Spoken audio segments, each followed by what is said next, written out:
The Grand Hall of the Galactic Coalition headquarters buzzed with nervous energy. 42 different alien species sat around the massive circular table, their differences in shape, size, and color a testament to the diversity of intelligent life in the galaxy. But today, they shared one thing in common: fear.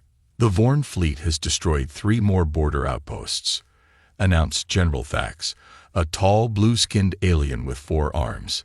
His upper hands manipulated the holographic display in the center of the table, showing red dots where Coalition territories had fallen. Their main battle group will reach the Kalmar system within 5 days. Voices rose in alarm. The Kalmar system was a major trade hub, home to billions of civilians. If it fell, the Vorn would gain a foothold deep in Coalition space.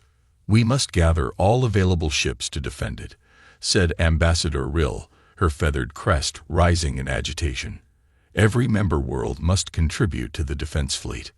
More voices joined, offering suggestions, arguing about tactics, debating the merits of evacuation versus defense. The noise grew until Admiral Dorn slammed his fist on the table. Silence fell instantly. Admiral Dorn rarely spoke at these meetings, but when he did, everyone listened. The old warrior's gray skin was crisscrossed with scars, and his single remaining eye glowed with a fierce light. He had fought in more battles than most of the others had witnessed from their command centers. "There is another option," he said, his voice like gravel. "We could ask the humans for help." The silence deepened, becoming something almost physical. Several delegates shifted uncomfortably in their seats. "Surely you're not suggesting—" Ambassador Rill let her words trail off, unable to finish the thought. "I am," Dorn said firmly. "We ask the humans to send the Nemesis." The name hung in the air like a curse. Several of the younger officers looked confused, but the veterans, those old enough to remember the last Great War, exchanged knowing glances. "Most of you have only heard stories," Admiral Dorn continued, his eyes sweeping the room. "Some think they're just tales to frighten cadets. But I was there, 10 years ago, when humanity was still new to our coalition." He touched the holographic controls, and the display changed to show a distant star system. New Eden, they called it. A small human colony world. It had little strategic value, but the Vorn attacked it without warning or provocation.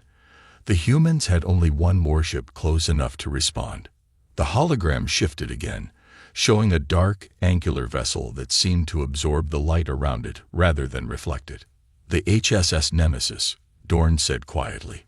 "We expected nothing." The humans were newcomers, their technology unremarkable by our standards. 1 ship against a Vorn battle fleet. We prepared to welcome the survivors after the inevitable defeat. He paused, his scared face grim with memory. There were survivors, but not the ones we expected. Commander Zax, one of the younger officers, leaned forward. "What happened?" "The Nemesis destroyed the entire Vorn fleet," Dorn replied. 17 capital ships, 35 support vessels, all gone. And when it was over, the human ships simply disappeared, returned to their space without a word. Murmurs filled the room. Ambassador Rill's feathers flattened against her head. "That's impossible," said General Thax. "No single ship cold." "I saw the battle records myself," Dorn cut him off. "What that ship did, it shouldn't have been possible. The humans have technologies they don't share, weapons they don't discuss. And tactics." He shook his head. "They fight like nothing I've ever seen. If this ship is so powerful, why haven't we heard of it since?" Commander Zax asked. Dorn's eye narrowed. "There was an incident 5 years ago. Something happened at Proxima Centauri. The details were classified. But afterward, the humans withdrew the Nemesis from active service. Some say they were ashamed of what it had done." The room erupted in debate. Some argued they should request human assistance immediately. Others warned against involving a force they couldn't control. In the end, a vote was taken. By a narrow margin, the coalition decided to send an envoy to Earth. Halfway across the galaxy, Captain Thomas Reed stood at the window of his small cabin, looking out at the Pacific Ocean. The morning sun glittered on the water, and for a moment, he could almost forget the dreams that had woken him before dawn. Dreams of fire and silence, and the cold void of space. The doorbell chimed. Reed didn't turn from the window. "Come in," he called, knowing who it would be. Admiral Wilson entered, her uniform crisp despite the early hour. She carried a data tablet and a look of determination that Reed recognized all too well. "They're reactivating the Nemesis," she said without preamble. Now Reed did turn, his weathered face expressionless. "Why?" "The Vorn are on the move again. The Coalition has formally requested our help." Reed laughed, a short, harsh sound with no humor in it. "After what happened at Proxima, I'm surprised they'd want us within 1,000 light-years of their precious worlds." "They're desperate," Wilson replied, "and the Joint Chiefs have agreed. The Nemesis launches in 48 hours. Reed turned back to the window. "Find someone else to command her." "There is no one else, Tom. You know that ship better than anyone alive.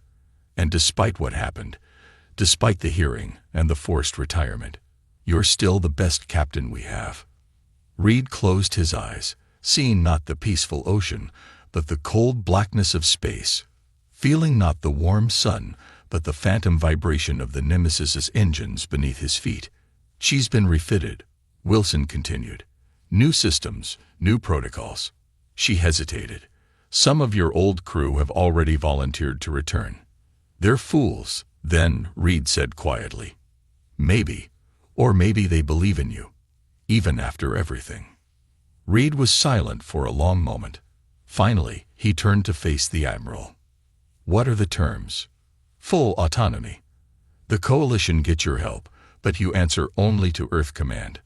They don't get to know our capabilities, and they don't get to question your tactics."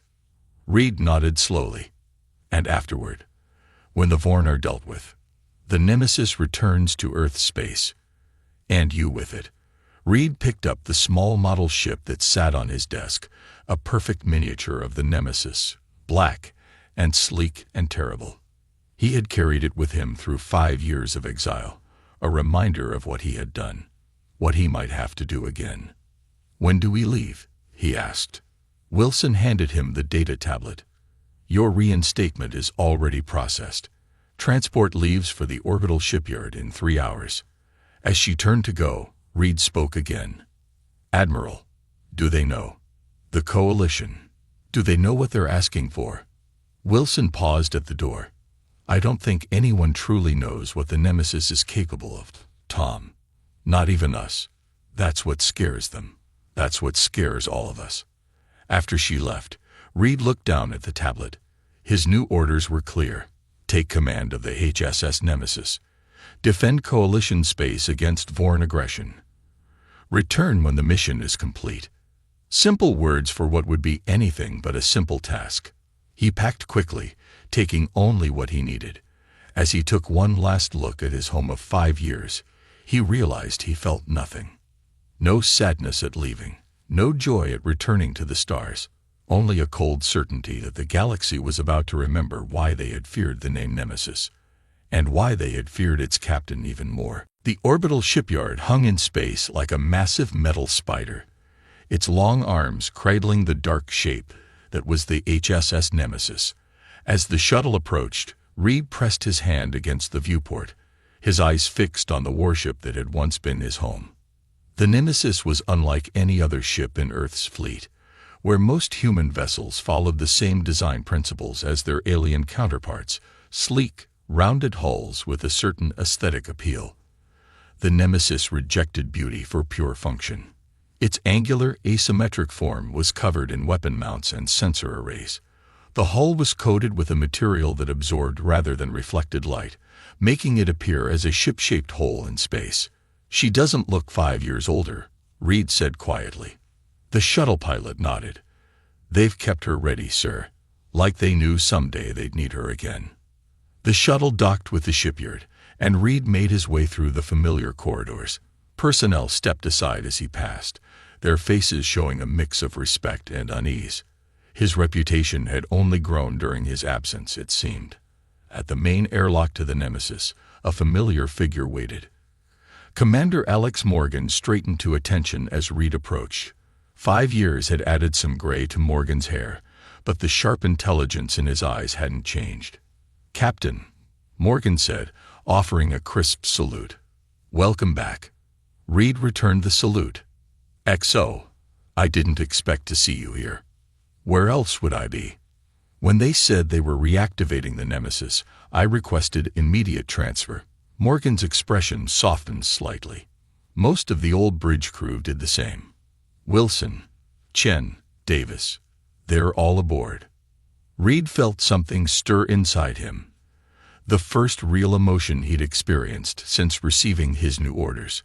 After Proxima. After what happened, I'm surprised anyone would want to serve with me again. Morgan met his gaze steadily. "What happened at Proxima wasn't your fault, sir. Those of us who were there know that." Reed didn't respond to that. Instead, he gestured toward the airlock. "Let's see what they've done to my ship." The interior of the Nemesis was both familiar and strange. The basic layout remained the same, but Reed could see evidence of the refit that Admiral Wilson had mentioned. New control panels, updated systems, modifications to the weapons stations. As they walked through the ship, crew members stopped to acknowledge their captain's return. Some were veterans who had served on the Nemesis before, their eyes showing recognition and respect.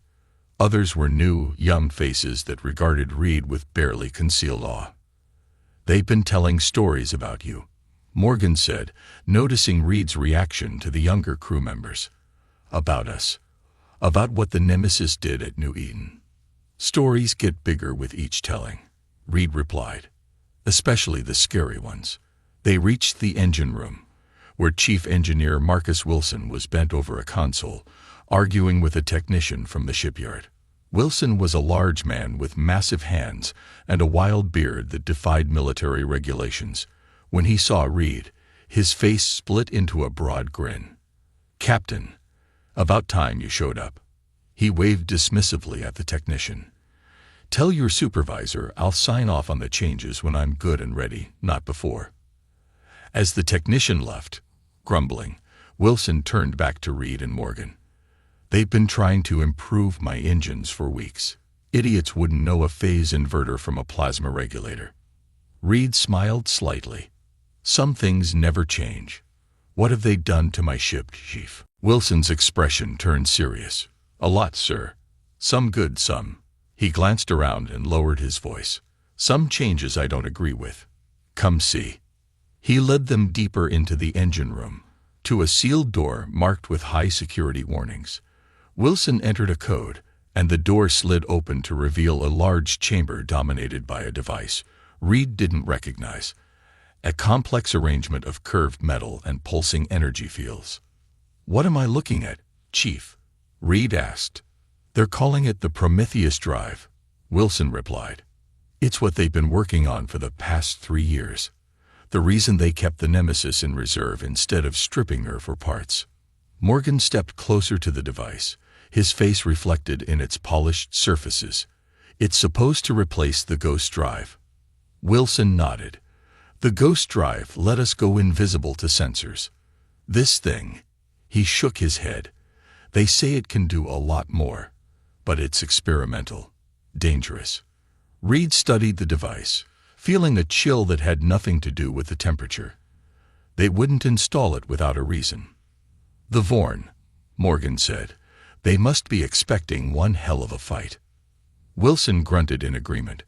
"The techs won't tell me how it works. Say it's beyond my clearance." His beard bristled with indignation. "On my own damn ship." Reed placed a hand on the engineer's shoulder. "It's still your engine room, Chief.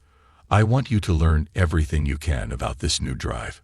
If we're going to use it, I want to know exactly what it does." As they left the engine room, Reed's data tablet chimed with a message. "The Coalition representatives are docking in 30 minutes, he told Morgan. "Have the senior staff meet me in the conference room."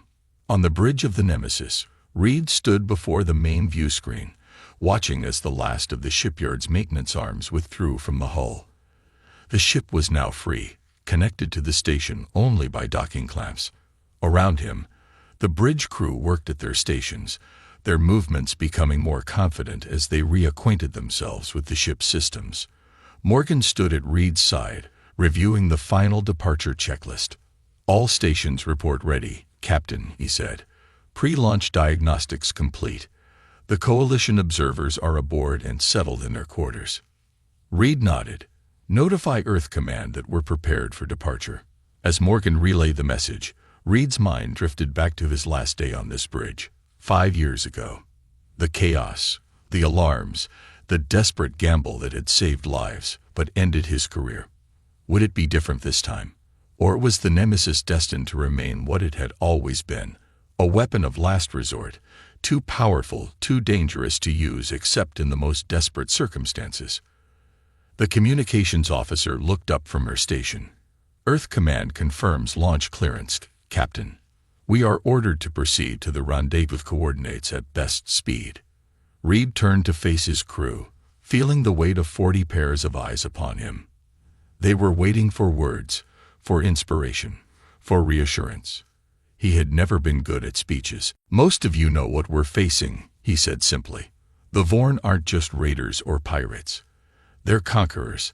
They've already destroyed 3 Coalition outposts, and they won't stop there." He looked around the bridge, meeting each gaze in turn. "We've faced them before. Some of you were with me at New Eden. Others have only heard the stories.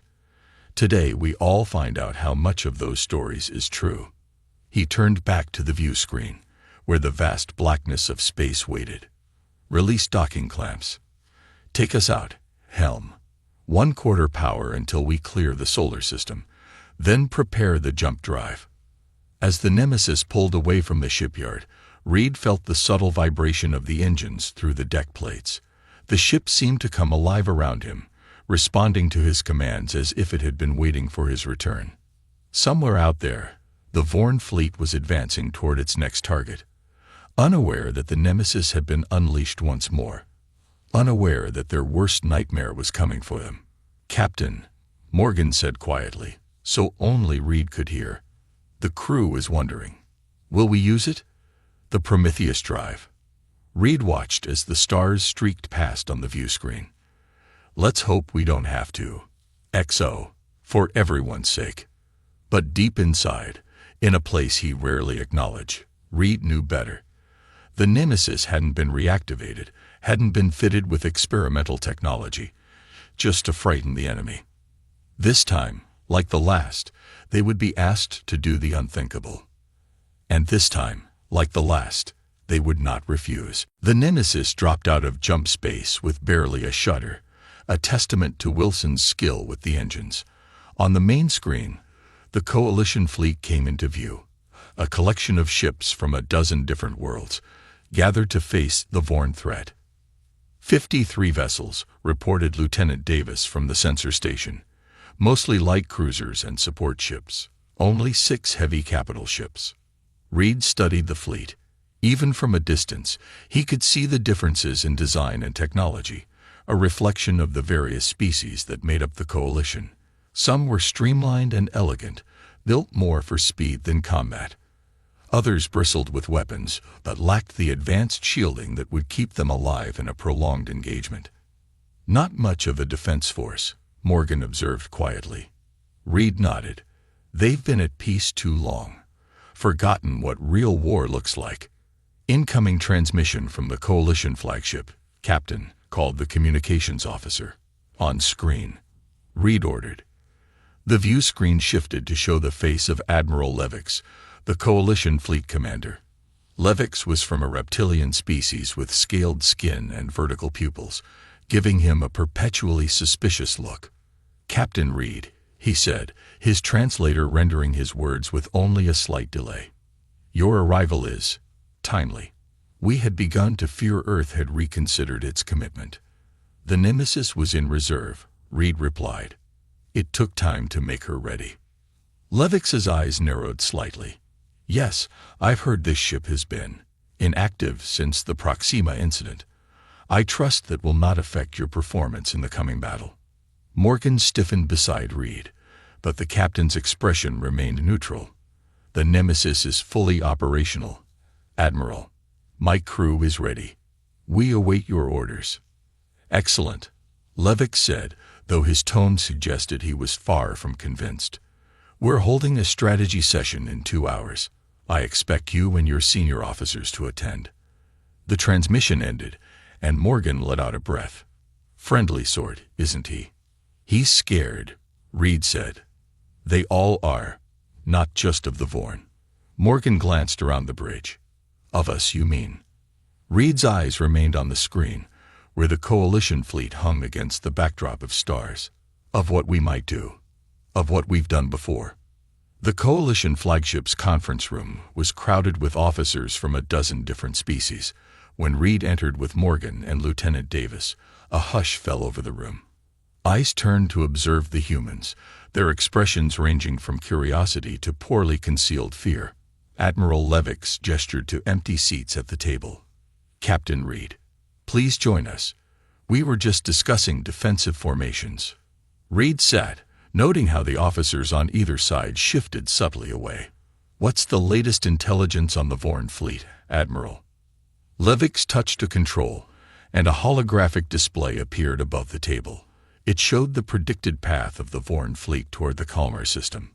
"Our scouts report 20 capital ships, supported by approximately 40 smaller vessels." Levick's scaled face was grim. "They will reach the outer defense perimeter within 18 hours. One of the Coalition captains, a tall, thin alien with luminous patches on his skin, spoke up. "We've positioned automated defense platforms along their likely approach vector. When they engage those defenses, we can catch them in a pincer movement." Reed studied the tactical display, then shook his head. "It won't work." The room fell silent. Levick's vertical pupils narrowed to slits. "Explain." "The Vorn don't fight like you do," Reed said. He stood and moved to the display, adjusting the holographic representation of the enemy fleet. "They won't commit their entire force to a single attack vector. They'll probe for weaknesses, sacrifice their forward elements to identify your positions, then strike with overwhelming force at the point where you're most vulnerable." "You seem quite familiar with Vorn tactics, Captain," said another Coalition officer, his tone suspicious. Reed's expression didn't change. "I've fought them before. At New Eden. And at Proxima." The name hung in the air like an accusation. A murmur ran through the assembled officers. Levick leaned forward. "Perhaps you would care to share your expertise with us, Captain Reed. What would you suggest?" Reed looked around the room, at the alien faces both hostile and uncertain. They didn't trust him, didn't trust the Nemesis, but they needed them both. "The Vorn respect strength," he said finally. "They're pragmatic. They don't fight battles they don't think they can win." He pointed to different areas on the tactical display. "We need to convince them that attacking Kalmar will cost them more than they can afford to lose." "And how do we do that?" asked the luminous-skinned captain. Reed's face was grim. "We hit them first. Hard. Show them what they're facing before they commit their main force. A preemptive strike." Levick's voice was shocked. "With what? Our fleet is barely half the size of theirs." "Not the entire fleet," Reed said. "Just one ship. The Nemesis." The room erupted in objections. "It was suicide," they said. "Reckless. Impossible." Reed waited for the noise to die down before he spoke again. "The Nemesis has capabilities your ships don't," he said quietly. "We can bypass their forward screens, strike their command vessels, and be gone before they realize what's happening." "The Ghost Drive," said one of the older officers, his voice hushed. "The stories are true, then." Reed didn't confirm or deny. "What matters is that we can hurt them, make them reconsider their attack." Admiral Levick studied Reed for a long moment. "And if this fails, if your ship is destroyed, we lose our strongest asset before the main battle even begins." "It won't fail," Reed said with a certainty that silenced the room. "But if you prefer, we can wait here, let them come to us, and hope your defense plan works better than I think it will." Levick's scaled face was unreadable, but after a moment, he gave a curt nod. "Very well, Captain Reed. You have 12 hours to prepare your preemptive strike. But know this, if you fail, the defense of Kalmar falls to the rest of us, and we will remember who left us to face that burden alone." Back aboard the Nemesis, Reed stood in his ready room, looking at the tactical data they'd received from the Coalition. Morgan waited silently as the captain studied the enemy fleet's composition. "They don't believe we can do it," Morgan said finally. "Would you, in their position?" Reed asked. "One ship against 20. Morgan's lips quirked in a half smile. "I've seen what this ship can do, sir." Reed nodded slowly. "So have the Vorn. That's what I'm counting on." He pointed to a specific vessel in the enemy formation. "This one. The command ship. That's our target." Morgan leaned closer to look. "Heavy defenses. Their best shields. Also their weakest point," Reed said. "If we take out their command structure, the rest of the fleet will hesitate. It might give us the opening we need." The intercom chimed, and Wilson's voice came through. "Captain, we've finished the modifications to the targeting systems. But there's something you should know about the Prometheus drive." Reed exchanged a glance with Morgan. "I'll be right down, Chief." As they headed for the engine room, Morgan asked the question that had been on his mind since the meeting. "Sir, are you sure about this? If it doesn't work?" "It has to work, XO," Reed interrupted. "Because if it doesn't, we're not just losing a ship or a system." His eyes were distant, remembering. "I've seen what the Vorn do to worlds they conquer. What they did at Proxima before we stopped them." Morgan nodded slowly. "Then we'd better make sure it works, sir." The two officers walked in silence through the corridors of the Nemesis, the weight of their mission settling around them like a shroud. In just a few hours, they would either strike a blow that would be remembered throughout the galaxy, or become another footnote in the growing legend of the most feared warship in space. A legend that, this time, might end in fire and silence. In the dark bridge of the Vorn command ship, War Master Krall studied the tactical display with cold, calculating eyes. His gray skin was marked with the ceremonial scars of his many victories, each one representing a conquered world. "Our scouts report the Coalition fleet has gathered at Kalmar," said his second-in-command, Sub-Commander Vex. 53 vessels, mostly light craft, only 6 capital ships. Krall made a dismissive gesture with one of his 4 arms. "No match for our fleet. Their defenses will fall within hours." "There is one more thing, War Master," Vex said, hesitation clear in his normally confident voice. "A human vessel joined their fleet 12 hours ago." Krell's head snapped up, his yellow eyes narrowing. "Designation: the HSS Nemesis." The name sent a ripple of tension through the bridge crew. Many of the younger officers had never seen combat against humans, but all knew the stories. The Nemesis was a shadow in Vorn military history, a dark legend used to frighten new recruits. Krall was silent for a long moment. Unlike many of his officers, he had faced the human ship before. At New Eden, where 17 Vorn vessels had been destroyed in less than an hour, and though he had not been present at Proxima, he had reviewed the classified battle reports. "The Nemesis was decommissioned," he said finally. "After Proxima, the humans were too afraid to use it again." "Apparently not, War Master," Vex replied. "Our intelligence confirms it is the same vessel." And he hesitated again. "The same captain." "Reed." Krall almost hissed the name. "So they've brought their demon back from exile." Another officer stepped forward. "War Master, this single ship cannot change the outcome of the battle. Our new adaptive shields were specifically designed to counter human weapons technology, and we outnumber them significantly." Krall turned his yellow eyes on the officer. "You weren't at New Eden, Commander Lore. You didn't see what that ship can do." He touched a control, bringing up a new tactical display. "Adjust our approach. Maximum sensor sweep. I want to know where the Nemesis is at all times." "You believe they will attack?" Vex asked. "I know Reed," Krall replied. He doesn't wait for the enemy to come to him. He strikes first. The War Master's mouth stretched in what might have been a smile on a human face, but on his alien features looked more like a grimace. Let him come. This time, we are ready. The Nemesis drifted silently through the darkness of space, all systems except life support running at minimal power.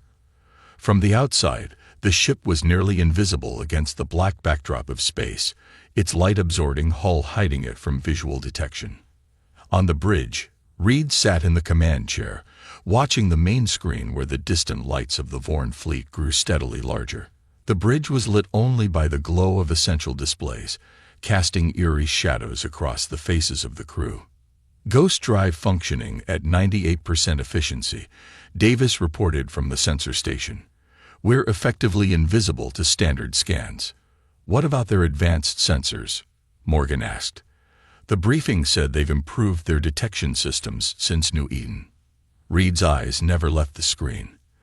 That's why we're not using the jump drive to get closer. A jump signature would alert them, no matter how good our stealth systems are. The ship continued its silent approach, the tension on the bridge growing with each passing minute.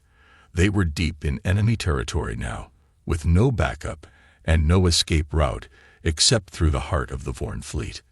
2 minutes to optimal firing range, Weapons Officer Lieutenant Park announced. Reed tapped the comm control on his chair. Engine room. Status of the Prometheus drive. Wilson's voice came back, tense but confident. Ready, Captain. But I have to repeat my concerns. The simulations show a 30% chance of drive overload if we activate it at full power. Noted, Chief, Reed replied. Be ready on my mark. As they drew closer to the Vorn fleet, Reed could make out individual ships on the screen. In the center of the formation was Krell's command vessel, a massive warship nearly twice the size of the Nemesis. Targeting solution locked, Park reported. Primary weapons charged and ready. Reed straightened in his chair.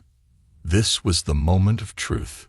Either their plan would work, crippling the Vorn command structure and forcing them to reconsider their attack on Kalmar, or he pushed that thought aside. Failure wasn't an option. Not again. Not after Proxima. All hands, battle stations, he ordered. Helm, bring us in on attack vector 9-3. Weapons, target their command ship's propulsion systems and bridge section. The crew moved with practiced efficiency, each knowing their role in the coming fight. Sir, Morgan said quietly, standing next to Reed's chair. I've been thinking about the Proxima incident. Reed glanced up at his XO, surprised. This isn't the time, Commander. With respect, sir, it's exactly the time. Morgan's eyes were steady. What happened there wasn't your fault. You made the only choice you could. Reed's jaw tightened. The memories of Proxima, the desperate battle, the civilian ships caught in the crossfire, the choice he'd been forced to make, flashed through his mind. 30 seconds to firing range, Park announced. We all followed your orders that day, Morgan continued, because they were the right orders, and we'll follow them today for the same reason. Before Reed could respond, Davis called out from the sensor station. Captain, they've spotted us. On the main screen, the Vorn fleet was changing formation, ships accelerating to intercept the Nemesis. How? Reed demanded. The Ghost Drive. They're using some kind of new scanning technology, Davis reported, hands flying over his console. It's cutting right through our stealth field. Reed's mind raced. The element of surprise was gone. They were outnumbered, deep in enemy space, with no hope of backup. Exactly the kind of situation the Nemesis had been built for. New plan, he said, his voice calm despite the danger. Helm, take us straight at their command ship, maximum thrust. Weapons, full spread of Reaper missiles, target their forward screen generators. Sir, Park sounded uncertain. At that range, the blast will affect us too. I'm counting on it, Reed replied. Chief Wilson, stand by with the Prometheus drive. When I give the word, I want full power, no safety limiters. Morgan's eyebrows rose. Captain, That's not. The only way out is through. XO, Reed cut him off. We hit them hard enough that they'll think twice before following. On the screen, the Vorn ships were moving into attack formation, weapons powering up. The first shots, long-range energy beams, flashed past the Nemesis, near misses as the enemy gunners struggled to get a lock on the fast-moving human ship. 15 seconds to contact, the helm officer reported, her voice steady despite the stress. Reed opened a ship-wide channel. All hands, brace for impact. This is going to get rough. The Nemesis streaked toward the heart of the Vorn fleet, its engines glowing white-hot with the strain. Enemy fire intensified, some shots now finding their mark, splashing against the ship's shields in bursts of energy. Shields at 80% and falling, Davis called out. Almost there, Reed said, watching as the massive form of Krell's command ship filled the screen. Weapons, fire all Reapers on my mark. 3, 2, 1. Fire. The Nemesis shuddered as a dozen Reaper missiles, the most advanced weapons in Earth's arsenal, launched toward the Vorn command ship. Unlike conventional weapons, the Reapers briefly shifted into another dimension before reappearing inside enemy shields, making them nearly impossible to stop. Direct hits. Park shouted as explosions bloomed across the Vorn vessel's hull. Their forward shields are down. Now, Chief, Reed ordered. Activate the Prometheus drive. Deep in the ship's heart, Wilson hesitated for just a moment, then pushed the activation sequence. The experimental drive hummed to life, energy building to levels never tested outside a laboratory. On the bridge, screens flickered as power was diverted to the new system. The deck plates vibrated beneath the crew's feet, and a high-pitched whine filled the air. "What's happening?" Morgan asked, gripping the back of Reed's chair to stay upright. Reed's eyes were fixed on the Vorn command ship, now less than 1,000 kilometers away. "Watch," he said quietly. The Prometheus drive reached full power, and for a moment, nothing seemed to happen. Then, a wave of energy burst from the Nemesis, spreading outward in all directions. Where it touched Vorn ships, their systems flickered and died, weapons powering down, engines stalling. The mighty command ship, already damaged by the Reaper missiles, drifted helplessly as the energy wave passed through it. Across the Vorn fleet, vessel after vessel went dark. On the Nemesis, warning alarms sounded as the Prometheus drive strained beyond its designed limits. "Drive overload imminent." Wilson's voice came over the comm, nearly drowned out by the sound of failing equipment. "We've got maybe 2 minutes before it blows." Reed turned to Morgan. "Get us out of here. Maximum thrust, any direction away from the Vorn fleet." As the Nemesis limped away from the disabled enemy ships, Reed allowed himself a small smile. They hadn't destroyed the Vorn fleet, but they'd done something perhaps more valuable. They'd shown them what one human ship could do. They'd given them something to fear. And fear, sometimes, was the most powerful weapon of all. Alarms blared throughout the Nemesis as the ship raced away from the disabled Vorn fleet.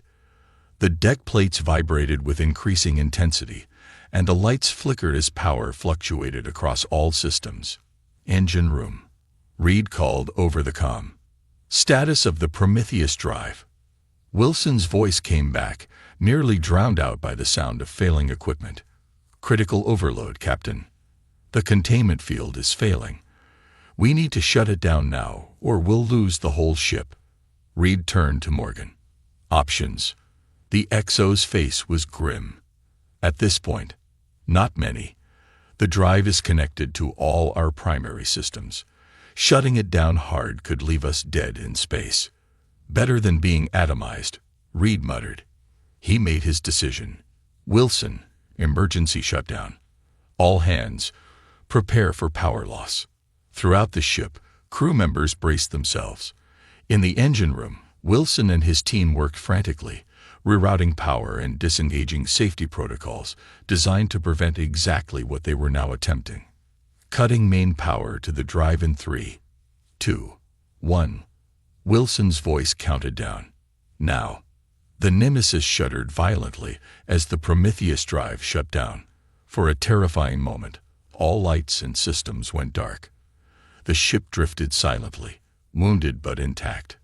On the bridge, emergency lighting cast an eerie red glow over the crew. Reed gripped the arms of his command chair, counting the seconds in his head. 3, 4, 5. With a series of clicks and hums, the backup systems engage. Basic life support, minimal propulsion, emergency communications, just enough to keep them alive and moving. Damage report, Reed ordered, his voice steady despite the situation. Davis ran a quick diagnostic on his half-functioning console. Main power grid is fried. Weapons systems offline. Shields at 12%. The ghost drive is completely dead. He looked up, his expression mixed with worry and wonder. But sir, the Prometheus drive, it worked. The Vorn fleet is completely disabled. Reed stood, moving to the main view screen which now showed only static. Communications. Can we contact the Coalition? The communications officer shook her head. Long-range comms are down, sir. We can try to boost the emergency beacon, but I don't know if it will reach Kalmar. Do it, Reed ordered. And get me any visual on the Vorn fleet, even if you have to look out a window with binoculars. As the crew worked to restore basic functionality, Morgan moved to Reed's side. What do you think Krell will do now? He asked quietly. Reed's face was thoughtful. If I know Vorn thinking, and I've spent years studying it, he'll be reconsidering the entire campaign. The Prometheus wave didn't just disable his ships. It showed him a weapon he's never seen before, can't defend against, and doesn't understand. Fear, Morgan said with dawning comprehension. We've given him something to fear. Reed nodded. The most powerful weapon isn't the one that destroys your enemy. It's the one that convinces them not to fight in the first place. The communications officer called from her station. Captain, we've managed to get short-range comms back online. And, sir, there's a message coming from the Vorn command ship. Reed and Morgan exchanged surprised glances. Put it through, Reed ordered. The static on the main screen cleared slightly, revealing the scared face of War Master Krell.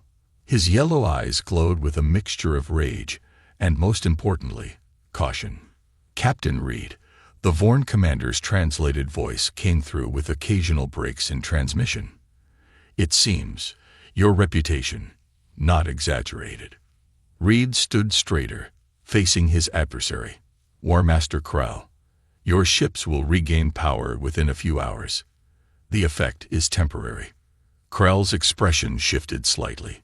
A mercy or a weakness? A choice, Reed replied. I could have destroyed your fleet. Instead, I've given you a chance to make a choice of your own. The Vorn was silent for a moment. And what choice would that be, human? Withdraw from Coalition space. Return to your territory. Find another solution to your resource problems that doesn't involve conquest. Krell's face twisted in what might have been a laugh. Or you will destroy us next time. Reed's expression remained calm. There doesn't need to be a next time, War Master. The Coalition is willing to negotiate trade agreements, resource-sharing plans. War benefits neither of us. The Vorn do not negotiate with inferiors, Krell said, but his tone lacked conviction. Then consider this, Reed said. The weapon we just used was a prototype, a test model. Even now, Earth is building more, installing them on other ships. How many fleets are you willing to lose before you accept that some enemies are too costly to fight? The communication link fell silent for several long seconds, and Reed wondered if they had lost the connection. Then Krell's voice returned. You are an unusual species, humans. You build weapons of incredible destruction, then hesitate to use them. The Vorn commander's yellow eyes narrowed. We will withdraw. For now. But the Vorn Empire does not forget, Captain Reed. Neither do humans, War Master, Reed replied. Remember that. The screen went blank as Krall ended the transmission. On the bridge of the Nemesis, the crew exchanged hopeful glances. "Did we just win?" Davis asked. Reed turned to look at his sensor officer. "For today, at least," he addressed the entire bridge. "Good work, all of you. Now let's see about getting this ship moving again before the Vorn change their minds." 3 days later, the damaged Nemesis limped into orbit around Kalmar. The Coalition fleet moved to escort the human vessel, their earlier distrust replaced by a newfound respect. Admiral Levix himself came aboard to meet with Reed. The Coalition commander's scaled face showed clear signs of stress, but there was no hiding his relief and gratitude. "The Vorn fleet has withdrawn from Coalition space entirely," Levix reported as they walked through the damaged corridors of the Nemesis. "Our long-range scouts confirm they're returning to their own territory." Reed nodded. "They're pragmatic. They won't waste resources on a fight they don't think they can win." Levix stopped, turning to face the human captain. "You saved Kalmar. Saved billions of lives. The Coalition Council has authorized me to offer Earth an immediate upgrade in membership status. Full voting rights, access to all technology exchanges." "Earth will be pleased," Reed said. The alien commander seemed hesitant. "There is one more thing. Many in the Coalition are curious about this new weapon you deployed, the one that disabled the Vorn fleet without destroying it. Such technology would be valuable to share." Reed's expression revealed nothing. "I'll relay your interest to Earth Command, Admiral. But some technologies aren't meant to be shared, even with allies." Levix nodded slowly. "I understand. And perhaps it is better this way. Some legends are more powerful when the details remain mysterious." He extended a scaled hand in the human gesture of respect he had learned. "The Nemesis will always be welcome in Coalition space, Captain Reed." After Levix departed, Reed made his way to the observation deck. The ship's repairs were underway, but it would be weeks before the Nemesis was fully operational again. Through the viewport he could see Kalmar below, its blue oceans and green continents untouched by war. Morgan found him there, gazing at the planet they had saved. "Orders from Earth Command, Captain," the XO reported. "Once repairs are complete, we're to return to Earth." "And then?" Reed asked. Morgan handed him the data tablet. "They're keeping the Nemesis active. No more reserve status. They want you to remain in command." Reed was silent for a long moment. "After everything that happened at Proxima, I never thought they'd trust me with this ship again." "The Nemesis needs you," Morgan said simply. "And maybe you need it too." Reed turned back to the viewport. Somewhere out there, the story of what had happened between the Nemesis and the Vorn fleet was already spreading, growing, becoming legend. "The most powerful weapon isn't the one that destroys your enemy," he repeated quietly. "It's the one that convinces them not to fight in the first place." "Is that what we are now, sir?" Morgan asked. "A weapon?" Reed considered the question. "No," he said finally. "We're something more complicated than that. We're the monster under the bed that keeps the real monsters at bay. The shadow that makes even conquerors think twice." He touched the cool glass of the viewport, looking out at the stars where countless civilizations lived in peace, unaware of how close they had come to war. "That's the weight of legend, XO," he said, "and the burden we carry." As the Nemesis orbited silently above Kalmar, its black hull absorbing the light of the system's sun, word of its deed spread throughout the galaxy. On 100 worlds, in 1,000 languages, beings told the story of the human ship that had faced a Vorn armada alone, and won. With each telling, the story grew. Some said the Nemesis could turn invisible. Others claimed it could disable entire fleets with a wave of energy. Still others whispered that its captain had stared into the eyes of the fearsome Warmaster Krall and made him retreat through words alone. Not all the stories were true. But perhaps that didn't matter. Because the most powerful legend of all was the one that ended not with destruction, but with enemies turning away, choosing peace over war, life over death. And in the vastness of space, where conflict had raged for millennia, that was perhaps the greatest victory of all.